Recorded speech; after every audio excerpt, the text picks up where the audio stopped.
This is అరుణ ప్రతిష్ట.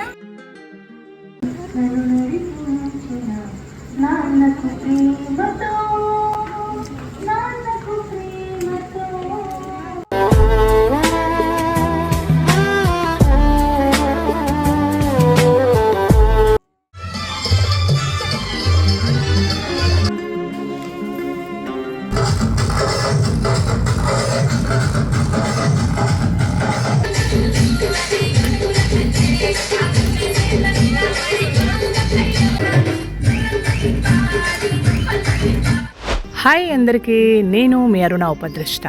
మా శ్రీవారు అశోక్ కుమార్ 60 సంవత్సరాల పుట్టినరోజు వేడుకలు చాలా ఘనంగా చేశారు. పిల్లలు అరుణ్ కుమార్, అనుష, అలేఖ్య, బంధువులు, ఫ్రెండ్స్ అందరూ వచ్చారు. 60 సంవత్సరాలు ఉద్యోగంలో కూడా ఎలాంటి రిమార్క్ లేకుండా చక్కగా తన జాబుకి న్యాయం చేశారు. అలాగే ఫ్యామిలీలో కూడా పిల్లల్ని కానీ వైఫ్ని కానివ్వండి, బంధువులు చుట్టాలు అందరినీ కూడా ప్రేమగా చూసుకొని ఈరోజు తను 60 సంవత్సరాల పుట్టినరోజు వేడుకలు జరుపుకోవడం చాలా సంతోషంగా ఉంది. ఫ్యామిలీ మెంబర్స్ అందరూ కూడా విచ్చేసి ఆనందపరిచారు తనను. ఎందుకంటే అందరూ ఆయనకంటే చిన్నవాళ్ళు కాబట్టి. మాకు కూడా చాలా సంతోషంగా ఉంది. బాబు పెద్ద పాప ఇక్కడే ఉన్నారు, చిన్న పాప కెనడాలో ఉంది అలేఖ్య. తను చాలా ఇమోషనల్గా ఫాదర్ కోసం మీరందరూ విన్న పాటనే కానీ అక్కడ వేదిక మీద ఆ పాట వింటున్నప్పుడు తండ్రిగా తను, తల్లిగా నేను కంటతడి పెట్టుకున్నాం. వచ్చిన వాళ్ళందరూ కూడా చాలా ఇమోషనల్ అయ్యారు. మనకు అన్ని పండుగల కంటే కూడా పుట్టినరోజు పండుగ అంటే చాలా ఇష్టం, పిల్లలు కానీ పెద్దలు కానీ. అదేదో మనం ఏదో సాధించేసామన్నంత హ్యాపీ ఫీల్ అవుతాం. సో ఇప్పుడే కాదు, ముందు నుంచి చిన్నప్పటి నుంచి పిల్లలకు కానీ మా పుట్టినరోజులు కానీ చాలా చక్కగా సెలబ్రేట్ చేసుకుంటాం. కొన్ని మాత్రం అనాథ పిల్లల దగ్గర, మా పూర్ స్కూల్ చిల్డ్రన్స్ దగ్గర, లేక ఓల్డ్ ఏజ్ హోమ్స్లో అలా చేస్తూ ఉంటాను నేను ఈవెంట్స్ అన్నీ కూడా. అశోక్ గారిది ఇంకా 60 ఇయర్స్ సెలబ్రేషన్స్ కాబట్టి చక్కగా ఫ్రెండ్స్ అండ్ ఫ్యామిలీ మెంబర్స్ అందరు కూడా గ్యాదర్ చేసి ఈ ఫెస్టివల్ చేసుకున్నాం. ప్రతి మనిషి పుట్టిన ప్రతి మనిషి ఏదో ఒకటి మనకు భగవంతుడు ఆ జన్మనిచ్చినందుకు మనం ఏదో ఒకటి సొసైటీకి మనం చేస్తే చాలా బాగుంటుంది. మా వరకు మేమైతే సమాజానికి ఉపయోగపడే కొన్ని పనులు మాత్రం చేస్తూనే ఉంటాం టైం దొరికినప్పుడల్లా కూడా. సో ఒక సంవత్సరం మనకు పైన పడుతూ ఉంటుంది. మనం అనుకుంటాం ఓకే చాలా చక్కగా బర్త్డే సెలబ్రేషన్ చేసామనుకుంటాం, కానీ ఇంకొక సంవత్సరం మనకు పైన పడుతూనే ఉంటుంది. అంటే మనకి ఇంకా వయసు పెరిగిపోతూనే ఉంటుంది.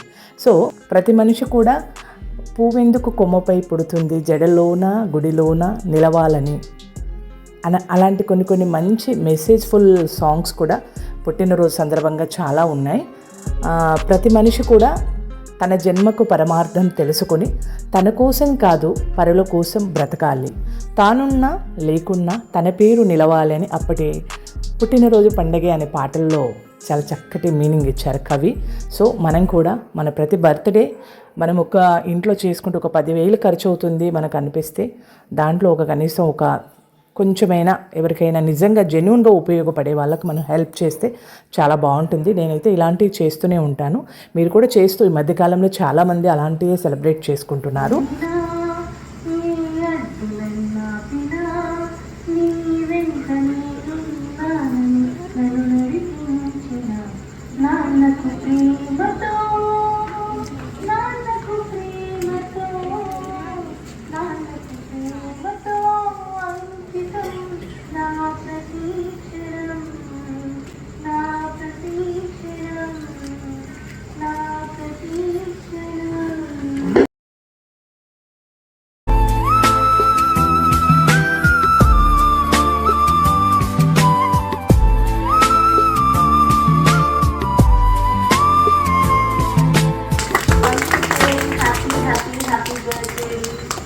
all love you, Dad.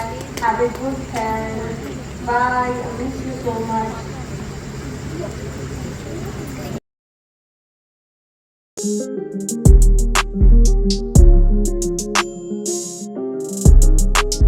ఈ మధ్యకాలంలో ఏ ఫంక్షన్స్ చేసినా బ్యాంకెట్ హాల్స్ కానీ హోటల్స్ కానీ చేస్తూ ఉన్నాం. మేము కూడా ఈవెంట్స్ అన్నీ కూడా అక్కడే చేసేవాళ్ళం. ఎందుకు ఈ బర్త్డే సెలబ్రేషన్స్ ఇంటి ముందు చేసుకుంటే బాగుంటుంది, కాలనీ అట్మాస్ఫియర్ బాగుంటుంది, కాలనీ వాళ్ళు కూడా ఇన్వాల్వ్ అవుతారు కదా అనే ఉద్దేశంతో ఇంటి ముందు ఫంక్షన్ పెట్టుకున్నాం. సో వర్షం వస్తుందేమో అని ఇప్పుడు మనకు తెలియకుండానే ఎండాకాలంలో కూడా వర్షాలు వస్తూ ఉన్నాయి కదా, వర్షం వస్తుందేమో అని చాలా టెన్షన్ పడ్డాం. 3 o'clock ఒక 10 to 15 minutes వర్షం పడింది. ఇంకా ఇది ఇలాగే కంటిన్యూ ఉంటే కాలనీలో బ్యాంకెటాలు అలా తీసుకుందాంలే అలా అనుకున్నాం. కానీ గాడ్ బ్లెస్సింగ్స్ తోటి ఒక 10-15 నిమిషాలు వర్షం పడి ఆగిపోయింది. తర్వాత అమ్మయ్య అనుకున్నాం. అప్పుడు ఇంకా డెకరేషన్ కానీ అన్నీ స్టార్ట్ చేశారు. ఎందుకంటే అందరికీ చెప్పేసుకున్న ఫంక్షన్ కాబట్టి place change on the spot place change చేయాలంటే కొంచెం కష్టంతో కూడిన పని. కానీ చాలా చక్కగా వర్షం అంతా ఆగిపోయి ఫంక్షన్ మాత్రం చాలా కలర్ఫుల్గా జరిగిపోయింది. ప్రతి ఫంక్షన్లో కూడా పిల్లల ఎంటర్టైన్మెంట్, పిల్లలు చేసుకునే హడావుడి, ఇంకా తెలంగాణ అంటే మంచి ఫోక్స్ జానపద బీట్స్ తోటి పిల్లలందరూ కూడా పెద్దవాళ్ళందరూ కూడా చాలా బాగా ఎంజాయ్ చేశారు. మా కాలనీ వాళ్ళు కూడా హ్యాపీగా ఫీల్ అయ్యారు. ఒక మంచి కార్యక్రమంలో పాల్గొన్నామని, అందరం గెట్ టుగెదర్ లాగా చాలా బాగా అనిపించింది ఫంక్షన్. సో 60 సంవత్సరాలు ఆరోగ్యంగా ఆయన పోలీస్ డిపార్ట్మెంట్ కాబట్టి వాళ్ళ పిల్లలు ఆయన వృత్తికి రిలేటెడ్గా ఏమేమి ఉంటాయో అలా కేక్ను కూడా రెడీ చేశారు. చూడ్డానికి కూడా చాలా బాగుంది. అందరు కూడా చాలా సర్ప్రైజ్ అయ్యారు. బాగుంది అని మంచి కామెంట్స్ కూడా వచ్చాయి. సో నాకైతే నిజంగా నాకు తెలియదు పిల్లలు ఇంత బాగా సర్ప్రైజ్ చేస్తున్నారని. ఏదో వాళ్ళు మాట్లాడుకుంటున్నారు, ఏం జరుగుతుందో మాకు తెలియదు. కానీ మొత్తానికి ఫంక్షన్ రోజు మాత్రం ఇంటి ముందు కాబట్టి హడావుడి అంతా చూసి మాకు కూడా ఏదో చేస్తున్నారు పిల్లలు మాత్రం అర్థమైపోయింది. చాలా బాగా ఆర్గనైజ్ చేశారు, చాలా బాగా చేశారు. చివరికి ఆర్గనైజ్ మాత్రం నేనే చేయాల్సి వస్తుంది, ఎందుకంటే నాకు మాట్లాడడం చాలా ఇష్టం. మైక్ నా హ్యాండ్లో ఉంటే అవర్స్ మాట్లాడుతూనే ఉంటాను.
सलामी इश्क मेरी जरा हमसे प्यार करने की जरा सी भूल कर लो मेरा दिल बेचैन है मेरा दिल बेचैन है हम सफर के लिए मेरा दिल बेचैन है हम सफर के लिए सलामी. సో చాలా బాగా ఈవెంట్ జరిగింది. తప్పకుండా మీరు వీడియో చూశాక మీకు నచ్చితే కామెంట్ చేయండి ప్లీజ్.